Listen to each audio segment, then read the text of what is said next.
പരീക്ഷ എഴുതി കഴിഞ്ഞ് പുറത്തു വന്നതിന് ശേഷം ആ ക്വസ്റ്റ്യൻ പേപ്പർ തന്നെ വീണ്ടും വീണ്ടും വായിച്ചു നോക്കിക്കൊണ്ട് അയ്യോ ഇത് ഞാൻ എഴുതിയില്ലോ അത് ഞാൻ എഴുതിയില്ലോ എനിക്ക് ഇത്ര മാർക്ക് കിട്ടുകയുള്ളൂ എന്നൊക്കെ പറഞ്ഞുകൊണ്ട് ആവലാതിപ്പെടുന്ന സുഹൃത്തുക്കളോ ആരെങ്കിലും നിങ്ങൾക്കുണ്ടോ?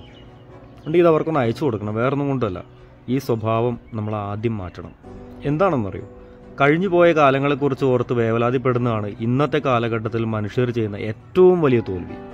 കാരണം ഇതിനകത്തെക്കുറിച്ച് നമുക്കൊന്നും ചെയ്യാനായിട്ടില്ല, അല്ലെ? കഴിഞ്ഞു പോയതിനെക്കുറിച്ച് നമുക്കൊന്നും ചെയ്യാനായിട്ടില്ല. അതിനകത്ത് മാറ്റങ്ങൾ വരുത്തുവാനോ അതിൻ്റെ റിസൾട്ട് മാറ്റുവാനോ ഒന്നും നമുക്ക് സാധിക്കില്ല. പിന്നെ എന്തിനാണ് നമ്മൾ അതിനെക്കുറിച്ച് ഓർത്ത് ടെൻഷൻ അടിക്കുന്നത്? നമുക്കൊന്നും ചെയ്യാനായിട്ടില്ല. അതിൽ കഴിഞ്ഞത് കഴിഞ്ഞ് നമുക്ക് ചെയ്യാമായിരുന്നു. ഈ ചെയ്യാൻ പോകുന്ന പ്രവർത്തനത്തിൽ അല്ലെങ്കിൽ ആ ഒരു കാര്യത്തിൽ ഒരല്പം കൂടി മെച്ചപ്പെട്ട രീതിയിൽ ചെയ്യുവാനായിട്ടുള്ള കുറച്ച് പ്രിപ്പറേഷൻസ് നമുക്ക് എടുക്കാമായിരുന്നു.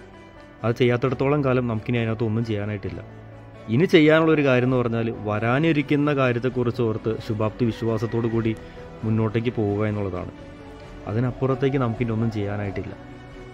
അപ്പോൾ കഴിഞ്ഞത് കഴിഞ്ഞു, വരാനുള്ളതിനെക്കുറിച്ച് ഒന്ന് ഓർക്കുക. ടെൻഷൻ അടിക്കാനായിട്ടല്ല, മറിച്ച് ഭംഗിയായിട്ട് അതിനെ വരവേൽക്കാനായിട്ട്, അതിനെ സ്വീകരിക്കുവാനായിട്ട്, അതിനെ ഉൾക്കൊള്ളുവാനായിട്ട് തയ്യാറാവുക.